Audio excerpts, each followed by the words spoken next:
Six it, bro.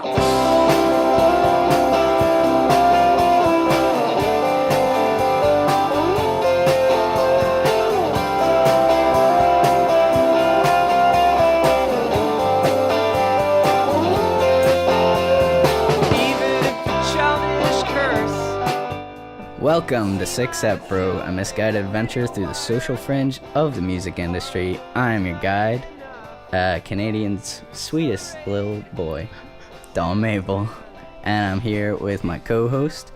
He's sexy, he's single, he's on Tinder. Andrew Pedro de Jesus Fernandez.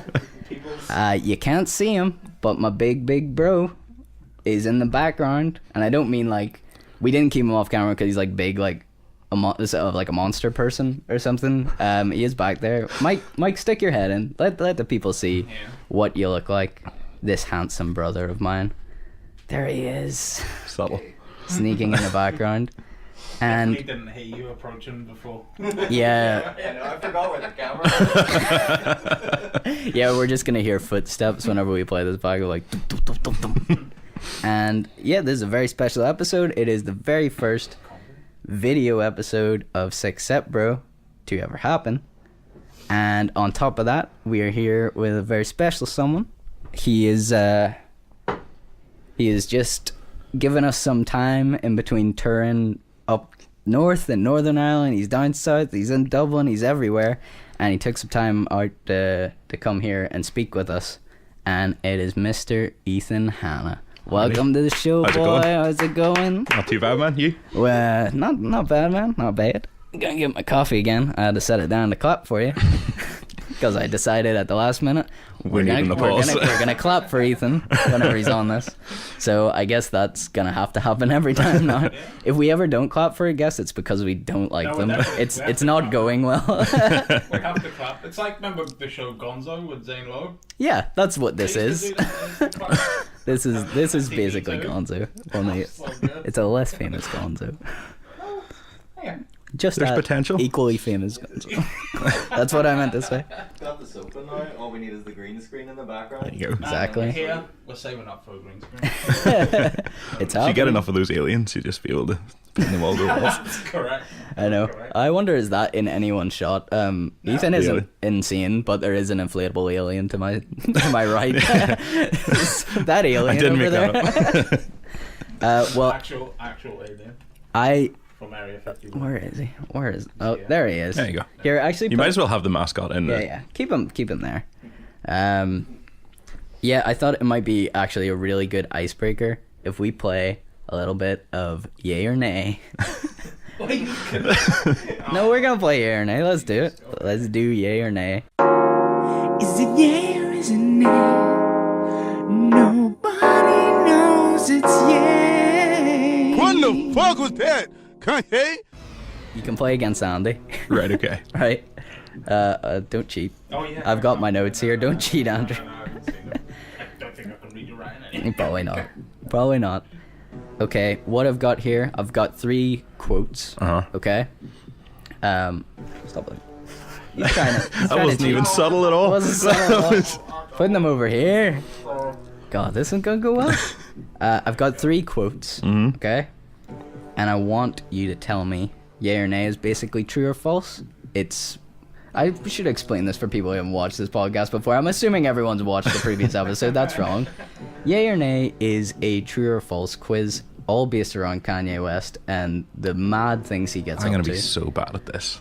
My Kanye West knowledge is not. Well, I don't know. I don't know how difficult I've made this. It's only 3 quotes, short game. But I'm going to read you a quote, and you're going to give me, is it yay? Kanye said it. Or is it nay? It was someone else. Cool. Okay? So, the first quote. You ready? Number 1. I am God's vessel, but my greatest pain in life is that I will never be able to see myself live. Yay or nay? Andy? It would be something he would say, but I'm going to say nay. I'm going to go the other way. I'm going to say yay. You're gonna say yay. Yeah. Andy says nay. I'm definitely gonna put some tense music on this. No, he's got it covered. You ready? Yes. It was Ye. It was Kanye. Kanye West said that. He said, "I am God's vessel." Great way to start a sentence. But his biggest pain in life is that he'll never be able to see himself live. He could if he just watched the He could just watch a video. watch himself Like- back on video. And shit yeah. nowadays as well, like. Well, not. Do you say holograms? Yeah. He doesn't even need a hol. He just needs a TV. Yeah, he just But like if he wants to get the live, he wants to stand in the crowd. Ah, right. Okay, I get you. just watch himself back. Like that video with him freestyling on Instagram, he could literally watch Or- himself back. Yeah, Really big mirror halfway down the A stadium. massive mirror. that's so gonna be the live setup for the Yandy tour, where it's just like. Giant mirror. I can see the headline now is Kanye West sets up giant mirror at back of stadium so that he can watch himself perform. Okay, you ready? Question quotation number 2. I was really in Who Wants to Be a Millionaire mode. Question number 2. Quotation number 2. Okay. Sometimes people write novels and they just be so wordy and so self-absorbed. I'm not a fan of books. I would never want a book's autograph. Is that... Was that right? Was that right? That last part? Did you say that wrong? He would never want a book's autograph. I would never want a book's autograph. That's almost inspired. Sometimes people write novels, but they just be so wordy and so self-absorbed. I am not a fan of books. I would never want a book's autograph. I'm gonna go nay. That's something that his missus would say.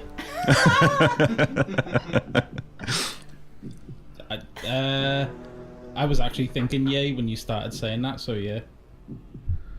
Sorry, yay. Yeet. It was Kanye West again. It was a double Kanye. Are they all Kanye? No, I'm not playing. Is that the twist of the game? The twist is they're all Kanye West. he done this last time with Kanye's to-do list. I did. There is a history of me having done this before. Okay? So with that in mind, we're 1 for 1 on to quotation 3. Okay, you ready? Number 3. 6 months go by very quickly when you're a genius. Yay or nay? Last one, this is for the steal. I don't I know. remember saying that to myself. Yeah. Do you know what? I'm gonna go nay, just because. I'll just go the opposite to make it interesting. We need to have a winner. Okay, yay or nay? It is nay. I didn't give in to my urge to make them all Kanye West this time. Any idea who did say that? What's it rated again? 6 months go by very quickly when you're a genius. Ja Rule. Somebody's been watching Fire Festival. Is someone really famous? Yeah, it's a famous musician. Group, 6 months group go or by. individual? Individual. 6 months go by. Very fast when you're a genius. That's when you're a genius. I actually didn't expect this person to say it, and I'm wondering, is it totally out of context? It was, Chris Martin. although there is a great quote from Chris Martin where he said something about he also can't stand Coldplay, I think, but like, which is a pretty good quote. That is Who good. said that? I don't know. It was Robert Plant. Oh, Yeah, Okay. well, from Led Zeppelin. Didn't really expect him to say that. But No, I he guess he's seems- cockier than I thought. I suppose he can be. I will allow it. Like anyone that ever says anything against him, you can be like, Stairway to Heaven. And they're like, Stairway. Yeah. And they'll be like, you copied it. yeah, yeah. Let's not get into that thing. So that'll do it for yay or nay. That was good. For That was another enjoyable. That was, What yeah. the fuck was that? Kanye? You know how much better it's gonna be whenever the Stingers played over the top of all this, and I'm so gonna make like a little screen now with Kanye West's face for Yeah. like the game, and Yeah. it'll just pan over. Be great.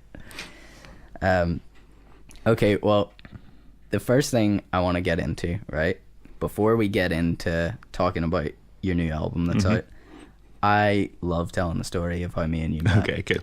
Just love telling it, right? Because it plays into the record. Ethan and I first met in 2016. Looked it up this time. Could never remember Had the to find year. the gig, Every yeah. time I can never remember the year. But it was 2016 because if you search for it on Facebook. You can still find the event. There you go. It's still there. It's still live. Hope to see you all there whenever it is. Zero going. 5 million interested. It was. Sorry, I'm not such a thing. Yeah, it is. Oh my god. It was a Shiz and I promotion show at the Eglantine Bar, which is in Belfast.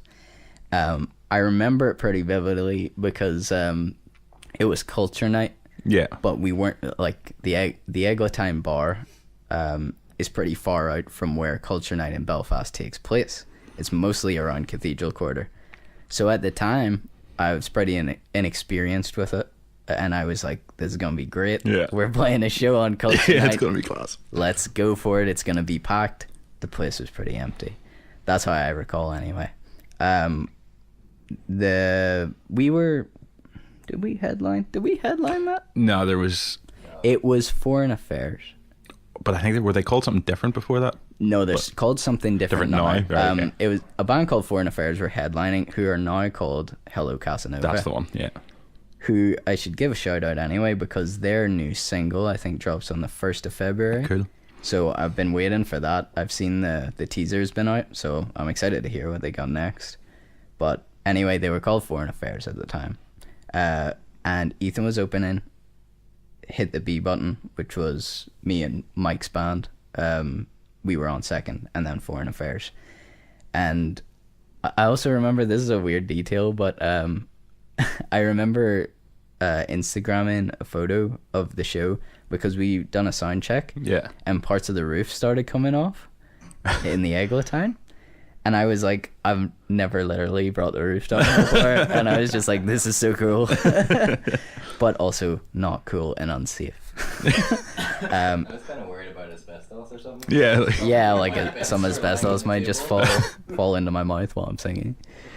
Anyways, Ethan opens up. And I'm not just saying this. I don't want to gush that you're here. But, I mean, we're in 2019 now. And I never forgot about him because I always remember seeing the set. And the songs were really powerful. Proud in particular. It's very I kind, man. remember. I always remember. It's no problem, man. It's no problem because it's true. And I remember the song Proud just really hit me. Me and Mike said it. We were standing together. I keep hitting my head off this.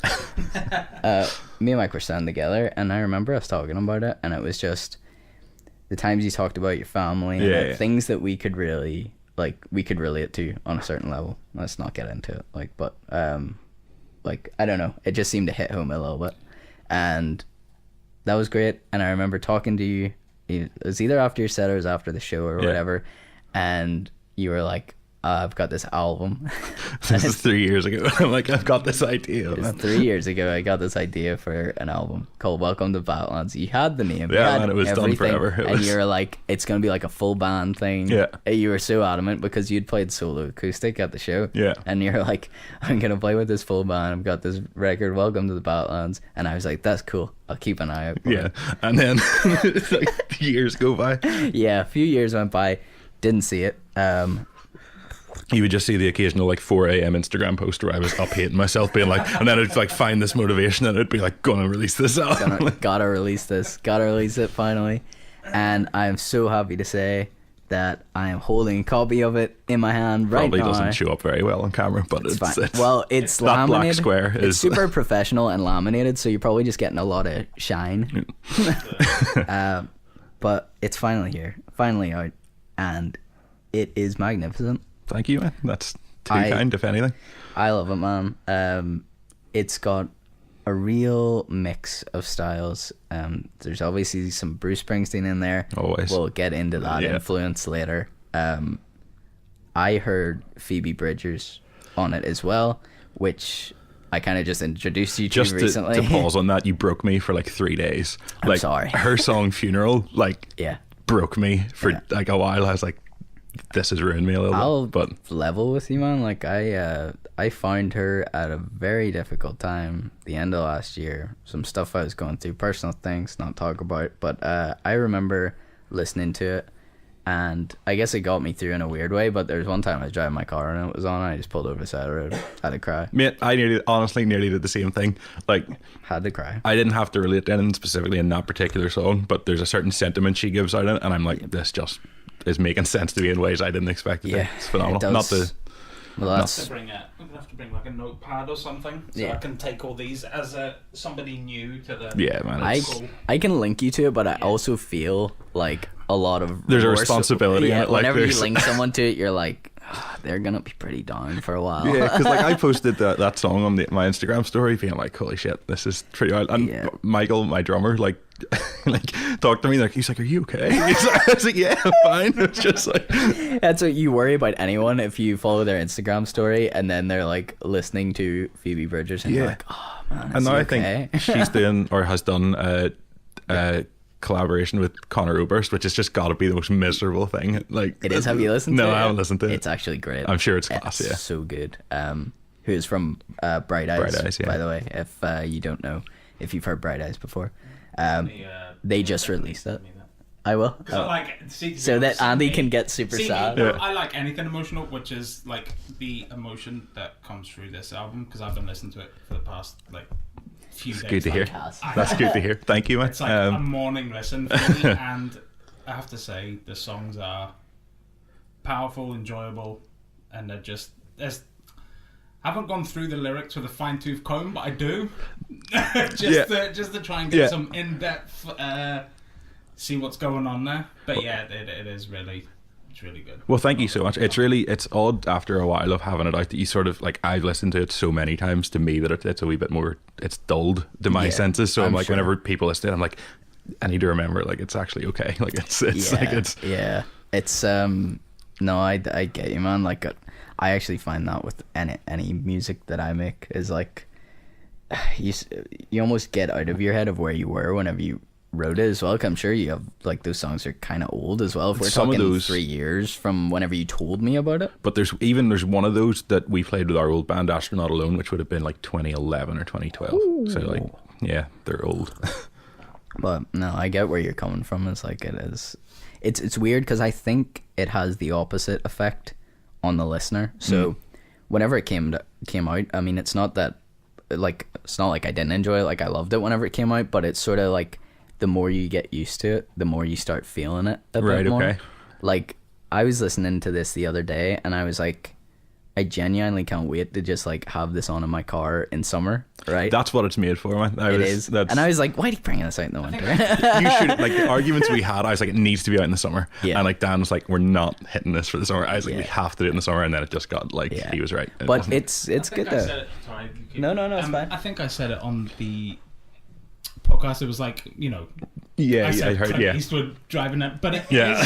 but it is driving music. Like no word of a lie. It's something that you can just summer, chill evening, just stick it on. Away you I'm go. really glad I found out that I could make that, because I wanted to. I was like, I need this. I want to be able to drive home to this, like that. Yeah. And I didn't really know what that meant. To like, how do I make this something I want to drive home to? But it Yeah. just seemed to happen that way. I think there's just, you put the soul of that into it, and it makes it like. It does. It did. It definitely does. And I just seriously, I had that thought like yesterday whenever I was listening to it, because obviously, like Andy's been listening to it a lot. I've been listening to it because we're having you on, Sure. and we're like, do some prep work for it. But like the whole time, I was like, I just can't wait for like summer nights driving home to this, because I just feel like it's gonna hit me even more whenever it's like that. Fingers crossed. That's what I wanted to do, to be honest. Think Like, it will. And then you'll be living the dream, man. You'll know that I'm in the middle of summer. like- I'll just be like sitting in my car. I've never really wanted to like write songs for stadiums. I want them like for one guy in a car, like driving. I want like that's. That's a great sentiment, actually. I love it. But yeah, that's how Ethan and I first met, and it brings us to now. And I guess I'm just gonna get into a couple of things with the record that you could probably enlighten me on, because I genuinely don't know a lot about the process Sure. behind this. So the first thing I wanted to ask you was the title. Right. Okay. Where does the title come from? So we can go long way or short way with this if you want. Go as long as you want, man. It's a podcast.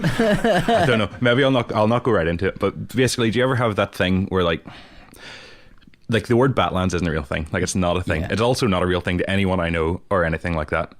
But through one way or another, it was a word that I arrived at that represented a certain, not even a certain time or place, but just a feeling about certain times and places that I guess it makes sense that it's not a real word, because it's a very unique thing that I think maybe most people have about their homes or their families or like where they grew up, and it's something that you feel like, does everyone have that about their thing? But even if they do, it's yours is your own mold of it. And there was just sort of, I guess the album, I wanted to represent that sort of feeling that I had of like, this is very specific to me in a way, that like I want this to sound like it could only have come from my bedroom. I could only have written these in my bedroom. I couldn't have, like, if I had lived somewhere that was more like in the city, like in apartment blocks, I couldn't have written it here. Like it needed to come from this place, and I needed to live here or have these people around me to do it. And maybe another time I'll go into how the actual word came about, because it's such a long rambling piece of nonsense story. It really is. But yeah, so that I landed upon that word at some point, and I was like, right, for whatever reason, this makes sense to me, and I'll just put it there. And then I had to sort of battle with it, because people were going to be like, it sounds like Badlands, and that sounds like a Springsteen thing. And I was like, I don't need this to sound any more Springsteen than it does. I was gonna ask the question, and it's like, did you arrive at the word any reason, like because of the song by Bruce Springsteen? But, no, it honestly wasn't. That's a coincidence. Okay. All the other Springsteenisms aren't really a coincidence, but that one is. That's sweet, man. I was wondering. So this is another question I had, but I feel like you may have already answered it for me. But the artwork, so picture on the front, big house for the people who are listening. I should probably say that some people will just listen to this, but the cover artwork is basically just the title and picture of big house, black and white. Yep. So just tying into what I said, that is my parents' house. Where so you grew up. That's what I thought. I just figured that out for myself just now. But I wanted to ask you where that was. But I actually love that sentiment, man. It's so nice. Yeah, I don't know how well I just explained it, but if that came across at all, no, I understand exactly what you mean. I mean, not to like, I always have to talk about myself on this podcast, but it's your podcast, man. You know, Don Maple in itself, I mean, that's not my real name, obviously. No. That's my stage name, and because it's South Africa, right? Yeah, that's I really relate to South Africa. Like, I'm Canadian. I was born in Toronto, and through a lot of crazy circumstances, you know, I wound up here again. My whole family's from here, from Northern Ireland. Mike's even from here. Right, okay. He was born here first in the 80s, and then my parents basically decided to move to Toronto with, like, my auntie moved over there, and my granny, and they decided to go there because of the troubles here, pretty much get out of the place. And Canada were taking people in under refugee status, and we went there and we lived there for years. They had me out there. I was born in a place called Scarborough in Ontario, and I grew up there, went to school there. I mean, so did Mike. Even though he was born here, he wasn't here for a lot of years before he got shipped over. And then we had to come back, which, I mean, it kind of sucks, although, like, I wouldn't be here right now. That's what I always tell myself, but it's very hard to have that, like, different childhood that people don't really understand, I guess. I mean, it's just very different. It's like places that we can't talk about because we're not from the same place. And it's like I can only try and, like, describe it to people. Yeah. And that's what I try to, like, encapsulate into my songs as Don Maple. That's why it's so Canadian heavy. It's like not me just trying to be super annoying, like, by the way, I'm Canadian. It's like, this is the thing that, like, I like to write about the most, is like the first 7-8 years of my life, like, living there. I mean, I think that's what I think though makes good songs and albums though, is like, there's something to be said for writing like something really catchy. That's fine, but I think like whenever you hit it, like, you can, and this sounds stupid and cheesy, but I genuinely think there can be a spirit, or like a, you know, to some sort of song where you, like, you know, there's loads of bands I listen to that I just, and everyone will get it with different bands, but despite that band not explicitly sort of showing you, you know, giving you certain imagery or like thinking about a certain thing, you seem to just extract it from what you hear, sort of thing. You know, it's important to infuse the music with that, even if it's not on the surface there. You kind of do. Like, a lot of people do that for themselves with, like, attaching songs to memories at certain times in their life, or whenever you were doing this or that.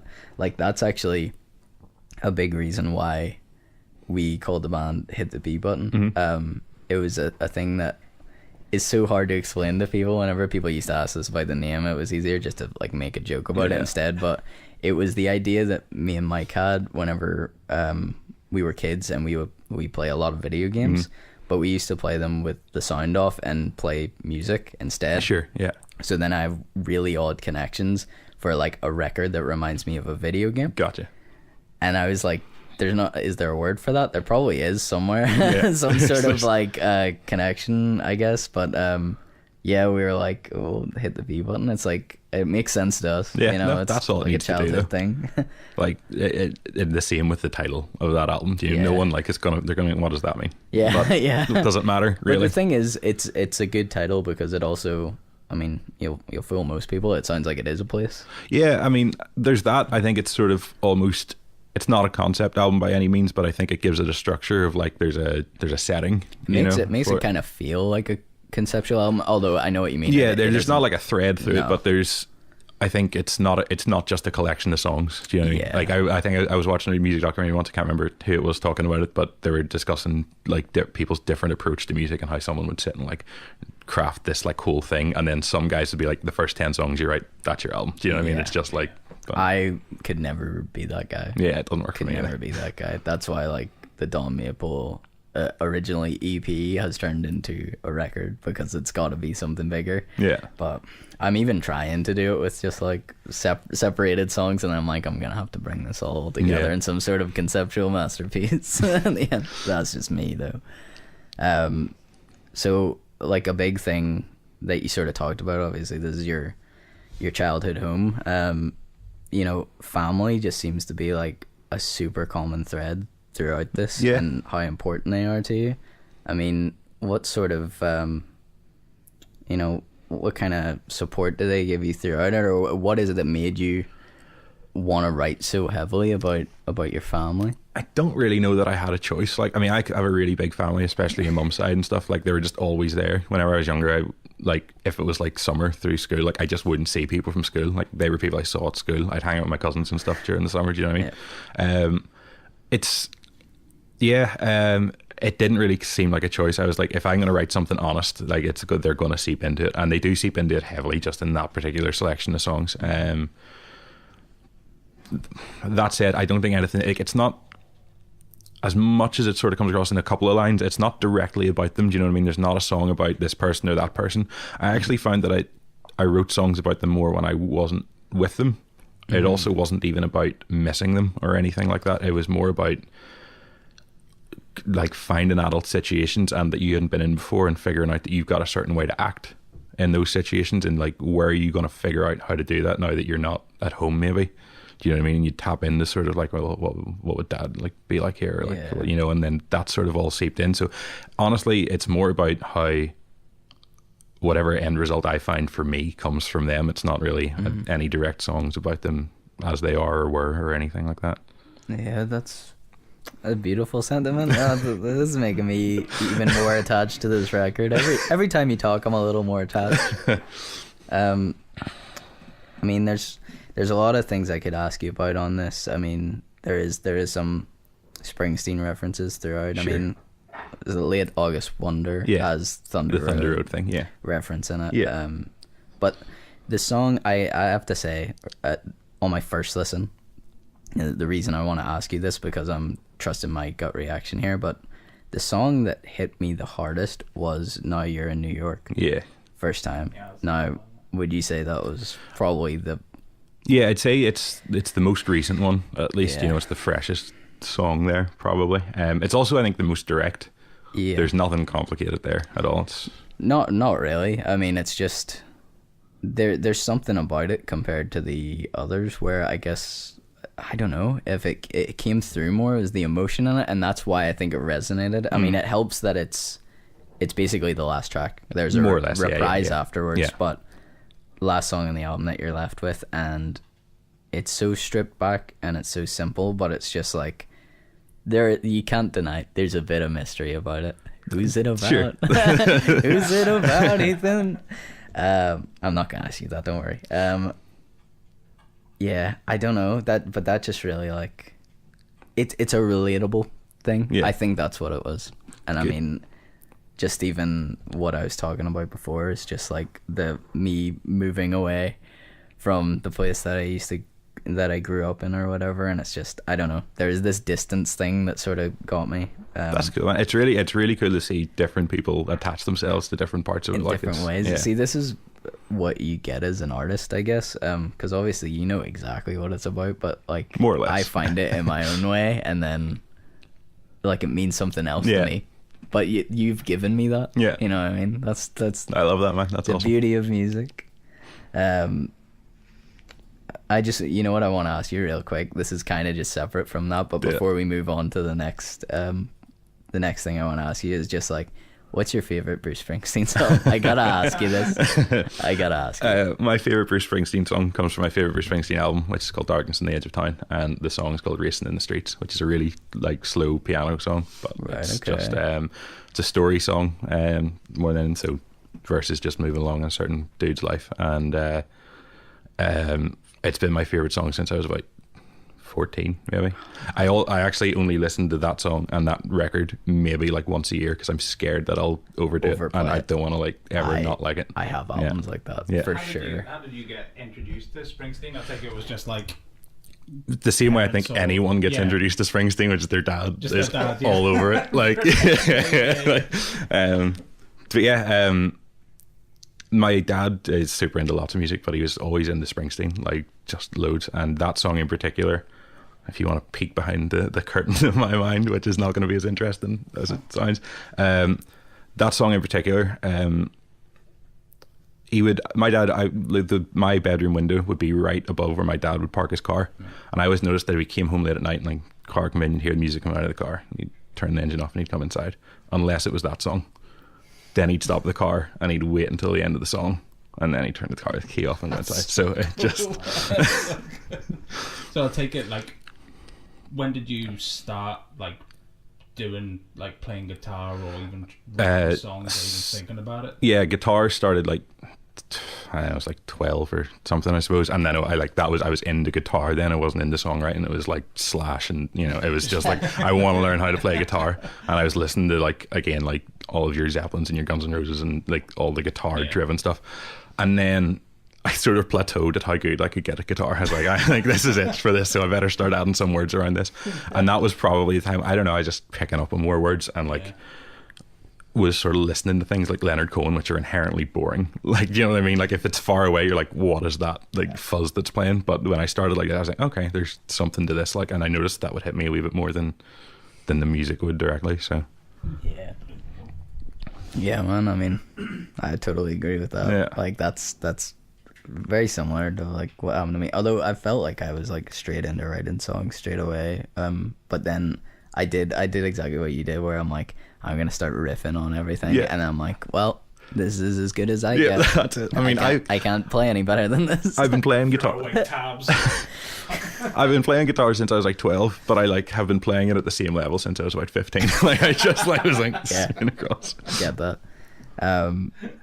You know, something I just have to say is weird, is just reminding me of that, but me and my fiance Sarah, we have this deal that if we're in the car and Stairway to Heaven comes on, we can't get out of the car till it's over. That's a fair deal. We've sat in driveways a lot. Yeah, and you're like, it's just started. Happens more than you would think. The thing about Stairway, like people make fun of Stairway to Heaven, but the thing about Stairway to Heaven is it is that good.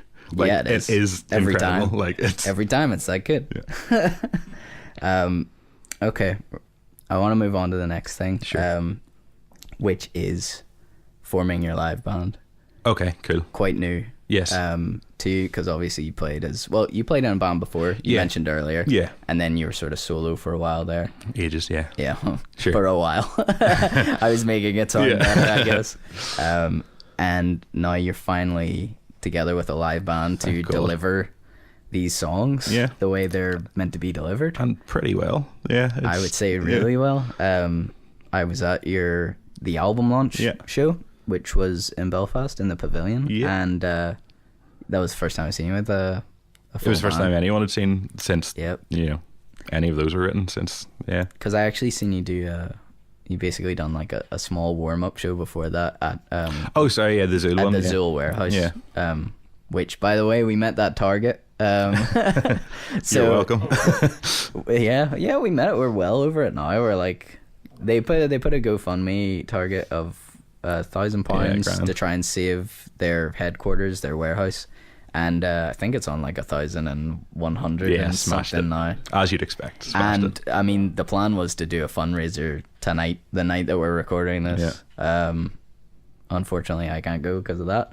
Although Ethan says he's gonna go I on the might way go back. anyway. I might go anyway. He's gonna go on the way back from here. Well, you see, now I'll not go. They'll watch this and be like, asshole. Like, Message me tomorrow and I'll cut it out. But yeah, I seen you play like a sort of a warm up show in there, but Yeah. you were still solo. it was still, luckily, you know, at least found some effects pedals and could make things sound Yeah. remotely like something. It was but- good though because it gave me an opportunity to hear some of the new songs. Yeah. Although it was the minute you played Proud again, yeah. and I was like, "This is the one. This is it. This is the one. This is the one I know." But yeah, so the live band. Just how did you get in contact with Tin Man Heart? Sure. We're gonna talk about them anyway. They're basically what would you class them as? A music collective, a record label? Somewhere in that region, because I Yeah. mean, there's obviously Sonja, Sleator, and I would play under that as a record label kind of thing, and we did some stuff with John Andrews for a wee while, and I'm sure there'll be more people in the future, but there is sort of also that thing of wanting to do like sort of video stuff and put on our own gigs and stuff. So it is like, I think in a similar vein to like what you guys sort of do and what Zool sort of do, just which is I think class that there's people out there doing that, but just There isn't really a name for it. yeah, it's just like I think it's just like a makeshift. I want to be a musician, so we just group together to make these things happen. That's I use the term music collective a lot That's because what I'm I like, picked up for it. Yeah, it doesn't necessarily mean we're just releasing music with a group of people that are on a label. It just means that we're a group of people that are doing things for music. that works pretty for me, much. yeah.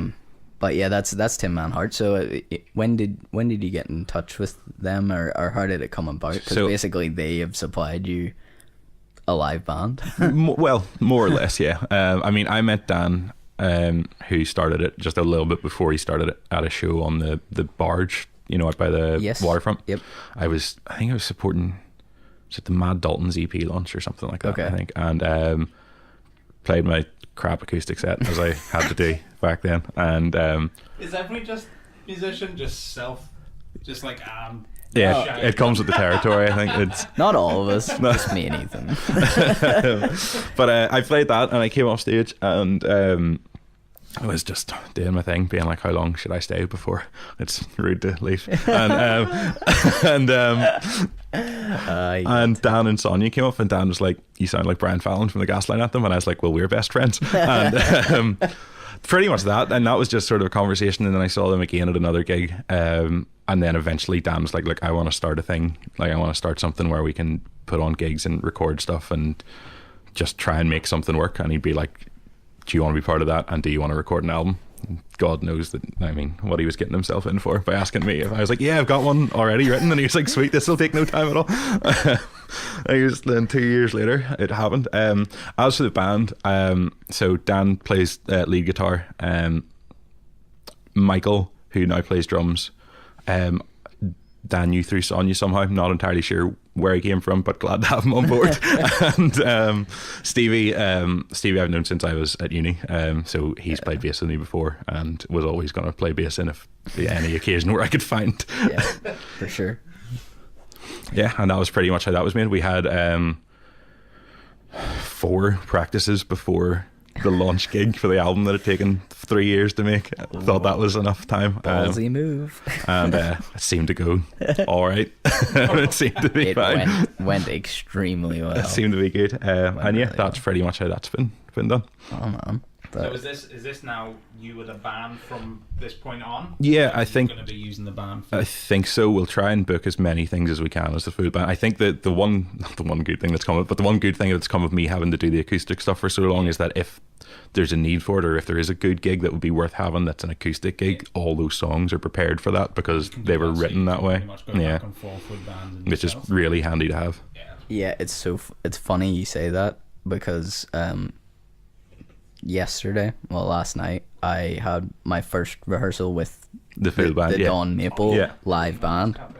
But I had the exact same conversation with those guys. Yeah. Is I am so happy to have them, and it's gonna add like such a new layer of depth to it. Yeah. But they're enjoying the fact that it's also like non-committal. You know, it's Yeah. like it's the same position you're in. I haven't actually announced the full band, so I'll not start talking about who's in it yet. Right, okay. But they're involved in other things too. Cool. Okay, so they're busy, and it's the same as you with your band. It's Yeah. obviously Dan or Daniel Lynch, if Yeah. we haven't said his full Oh, yeah. name yet. Sorry about that. But I know Dan, my friend Dan, Daniel Lynch, who runs Tin Man Heart. Yeah. Obviously, he's doing that. Yeah. And he also plays with Sonja's band. Yeah. Sonja Sleator's, and Sonja does backup vocals for you sometimes Yeah. as well. And Yeah. she's, you know, obviously doing her thing. She's a name of herself. Yeah.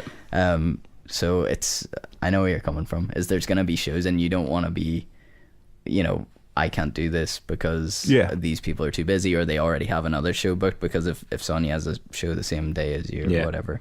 But I'm in the same position, and I said the same thing to them, is I've played by myself before. Yeah. If something comes up, I can do it on my own. I can do it as a two-piece. It's fine. It's really handy, especially from the acoustic side of it. Like, because there are certain like events and stuff that are just going to be acoustic, and you know Yeah. that it's really handy that it'll not be me doing acoustic versions of those songs, because it'll be me doing actually the original versions of Yeah. those songs, which are fully fledged and Yeah. have parts and have.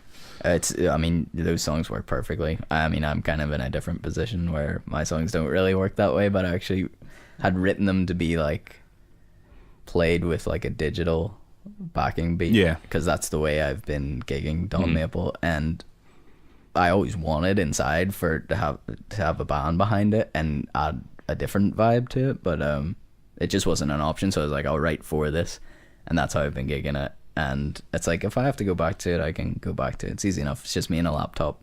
Yeah, But it works. That's fair. If it works. If it works, it works. So talking about shows anyway, I seen that you have one coming up. Yeah. Is this the next one, February 8th? Yeah, so that's the next one. We've got a few things sort of in the ballpark of being settled. So there is more to sort of come in Belfast and further afield, but we haven't fully finalised them. So hopefully we'll be able to post about those. But the one that is happening is Sounds of NI have their 11-year anniversary. Yeah, or there's something, 11-year anniversary. which they're putting on a show for out in a bar that I've played in loads as an acoustic act in Lisburn. So we're now playing that as a full band, which will be good. Petty Youth are playing too, which will be unreal, because I don't know if you've seen Petty Youth, but they're class. I think I have, actually.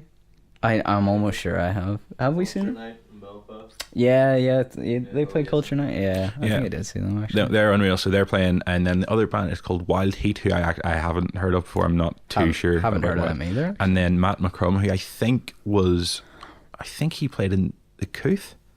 If you know the I've Couth. heard his name Yeah. before. I've definitely heard that name. I would have to look it up to see if this is true or not. Did he not just do support for Brand New Friend at one of those Sunflower shows? No. Not sure, maybe. Matt McCrum. Yeah. Yeah. He done the Friday night guest slot for Brand New Friend at the American Bar Gigs. Okay. Yeah, no, I'll say Well, that. be- I'll say that like we just found that out. Or Yeah. like we knew that already. Michael, our drummer's just messaged me being like, "Is the podcast pre-recorded or live?" Like he thinks he's like missing it, and it's live. Where can I catch it? No, we're not that confident in ourselves yet. I've already. If you're watching this, I have cut out all the times that I hit my head on this microphone stand, because that would look dumb. Anybody else want beers? I'm good, man. Thank you. Beer run, anyone? Andy's going for a That was a beer. yes. We're in the final stretch, folks. I'm gonna hold my pee in. Mike is our equivalent of young Jamie. If you watch Joe Rogan's podcast, he's young Mikey. Young Mikey. just sounds like a gangster. I'll wait till his beer comes out. Clank, clank. Ratsy. Cool. Yeah, so M.McCrum, who supported Brand New Friend recently at their residency in the American bar. Sorry.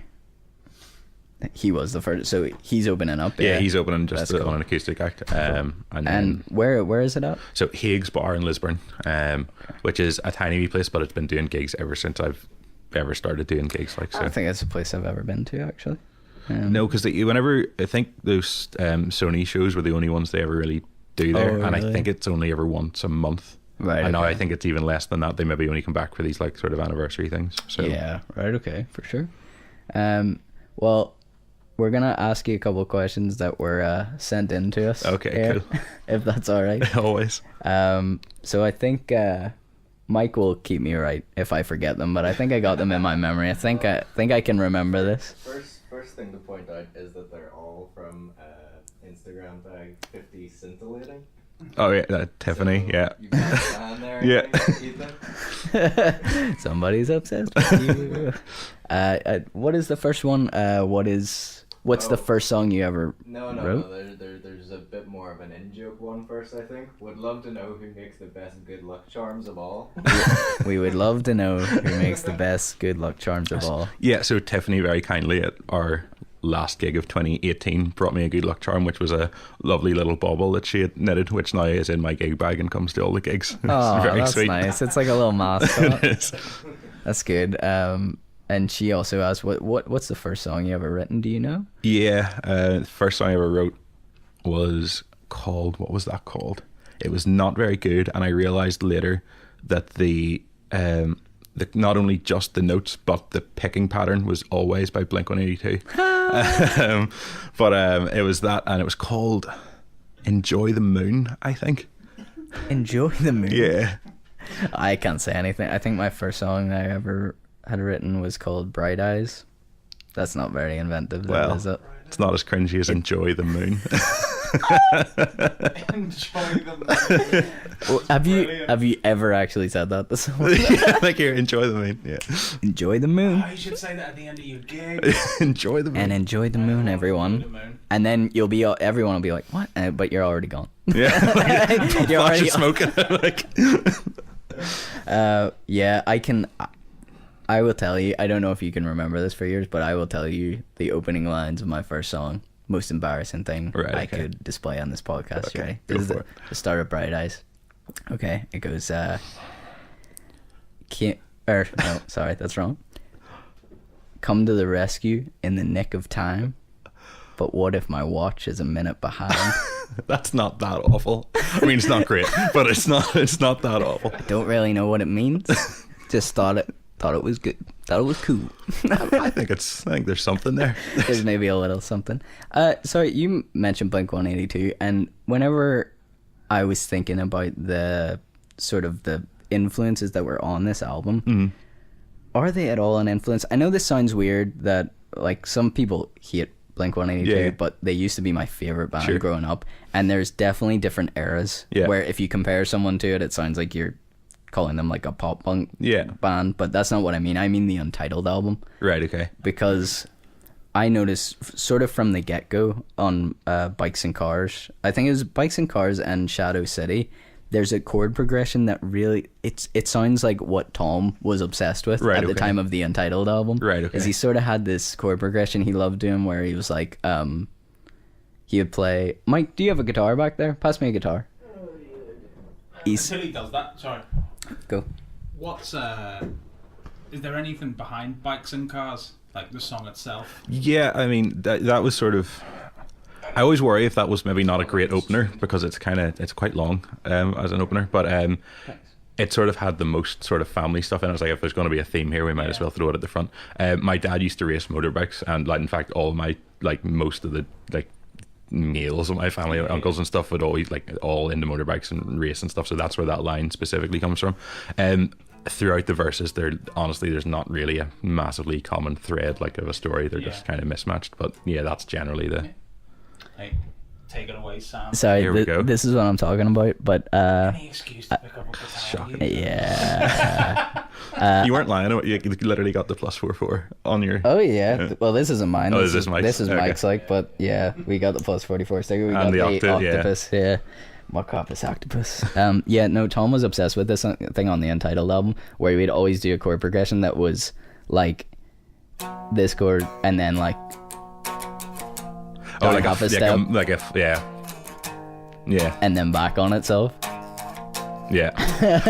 The it's- Untitled album is mostly that over and over again, and I heard that on like a couple of songs, and I was like, not as in, I'm not saying like it's the same thing. Yeah, I yeah. mean like the chord progression pattern. Yeah. And then I was like, does Ethan like Blink 182? I mean, I do, but no, I can't say that's a direct one. I wouldn't No. like not have You wouldn't noticeably know. put that in. Yeah. There's Well, also in Shadow City, the other thing about it that reminds me of Blink is the way that the bass locks in with the piano chords as well. Yeah. There's a specific Blink song, I can't remember off the top of my head what one, but yeah. Yeah. It wasn't like, it was, as Stu says, it's like 2 songs in the album or something. And then Jimmy Eat World as well, I sometimes hear a little bit of. Maybe it's really like people come to me with loads of stuff, being Yeah. like, I hear this, and I'm like, jeez, I didn't think But of. it's great. That. Yeah, it is, it's cool. even Similar to the lyrics, the way people make connections Mm-hmm. on their own, it's like also Yeah. then they make connections. Yeah, with loads of bands people on hear their things, own and like too. people like send me bands that I've never heard of before, and they're like, "You like these guys, right?" And I'm like, I've never. I like, don't like, know. Yeah. But apart from obviously the Bruce Springsteen thing, what are your influences like in this album or even before? The Springsteen thing comes through most because people always describe Springsteen stuff as like a cinescape, like a real like big sort of almost like a cinematic feel to it. Like you can imagine the people and the place and stuff, and that comes through because I really tried. Like I did try to do that. I really wanted that to feel like that. But there are other like Gaslight Anthem obviously are there too because they're just baby Springsteen really. But there are influences in it that aren't particularly musical. Like the reprise for one, like it doesn't. There's on the last Pink Floyd album. Well, the last Pink Floyd album that had Roger Waters on it, which it might as well be the last Pink Floyd album. They have a song called Two Suns in the Sunset, I think, at the end of that album, which is just like, it's a really good ending song. It just feels like the end of it.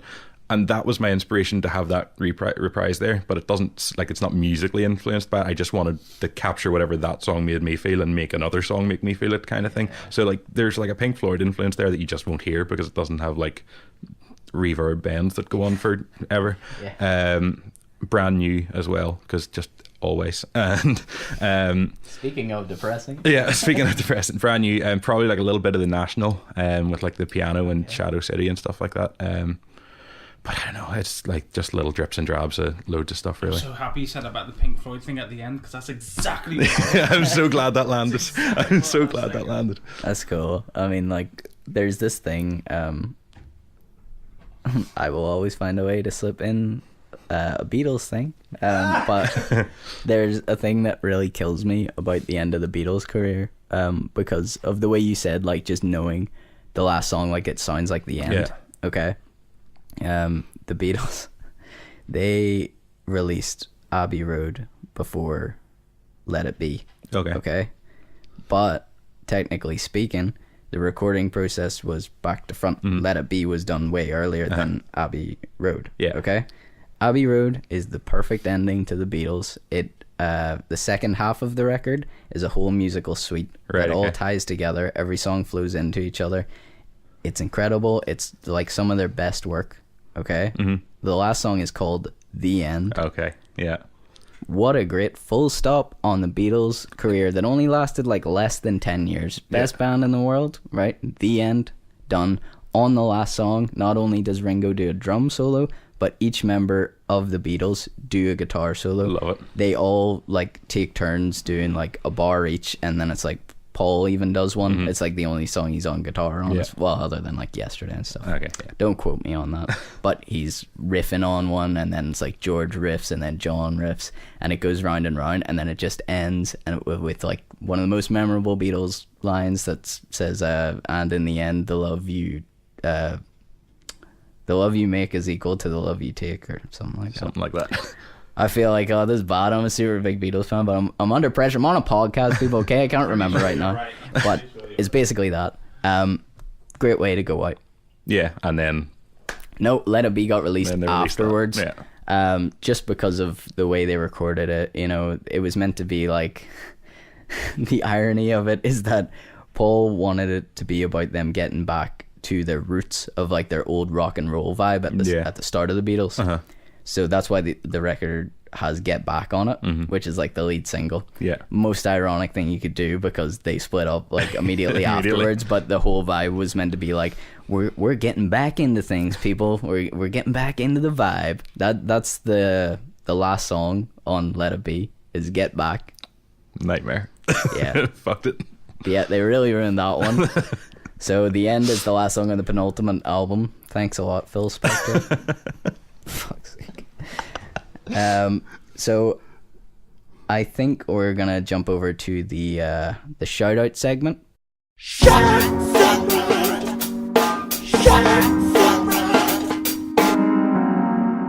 First of all, I want to give CHERYM a shout out because they just dropped a new single today.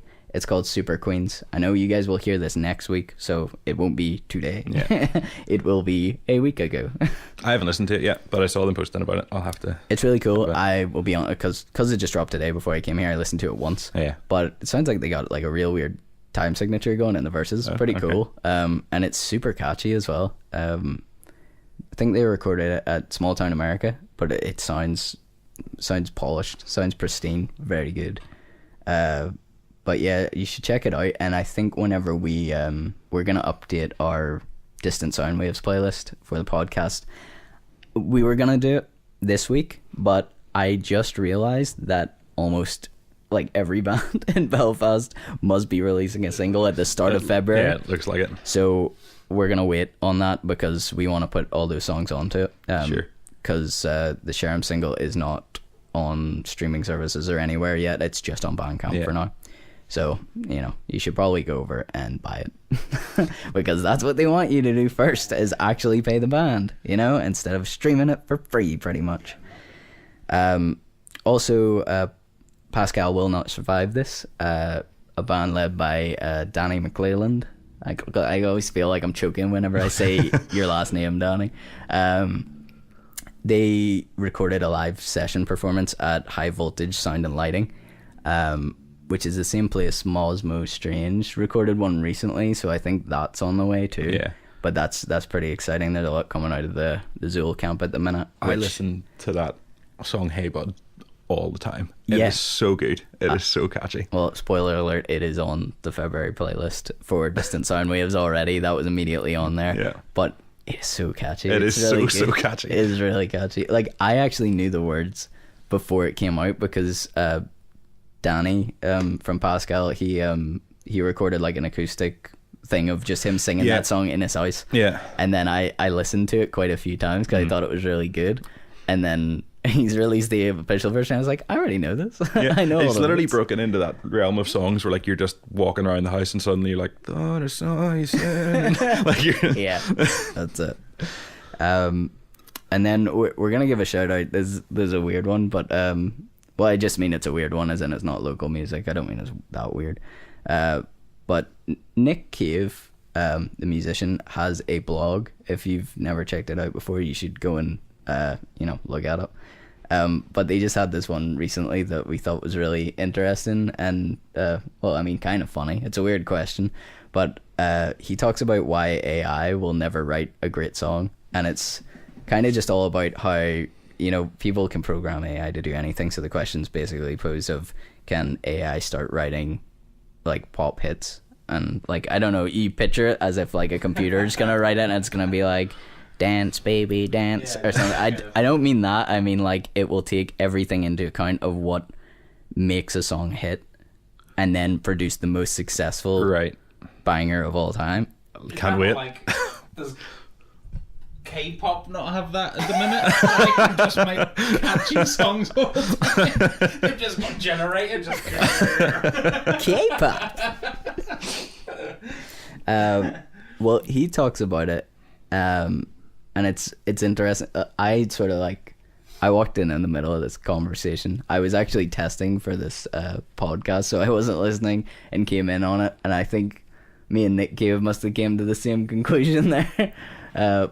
But he basically says that it could release a very catchy single or whatever, but it's never going to be great because there won't be any soul attached to it. There's no context for the artist, and the problem is the way I just talked about the Beatles stuff before.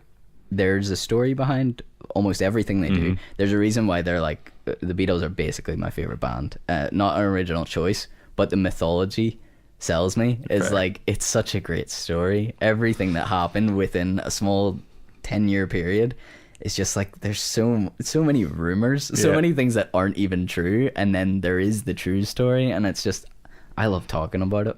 But it's like, you wouldn't get that. Maybe I'll have to read up on it to actually like the Beatles a bit more, because I'm really not like Too many people come on this podcast not liking the Beatles, and I'm not happy.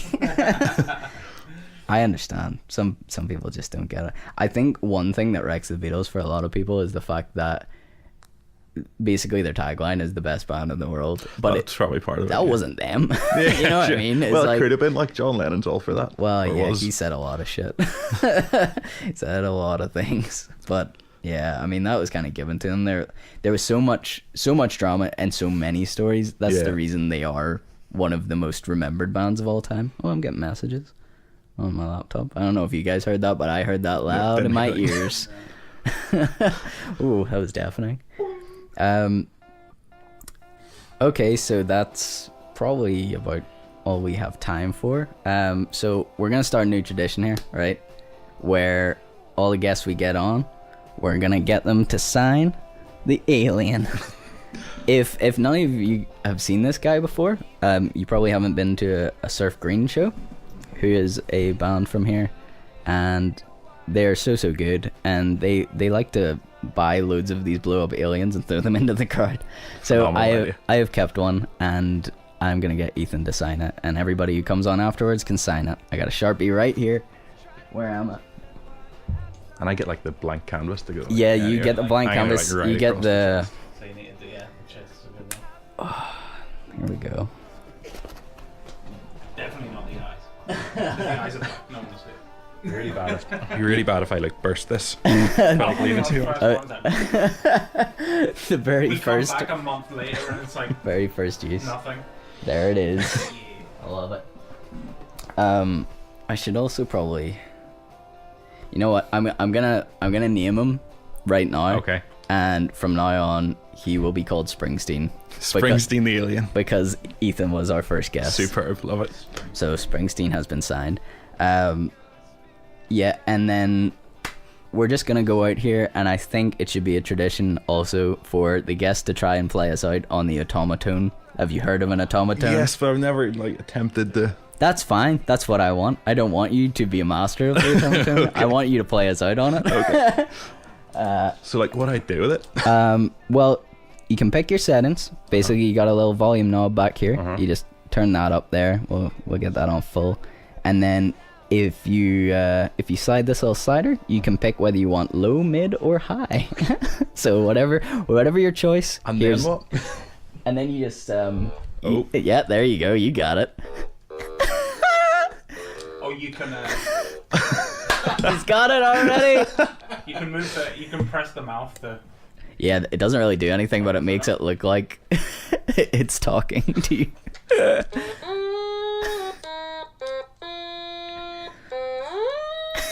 So that's all we got. This has been Six Up, bro. And remember, aim for the fruit, avoid the ghosts. See y'all next time.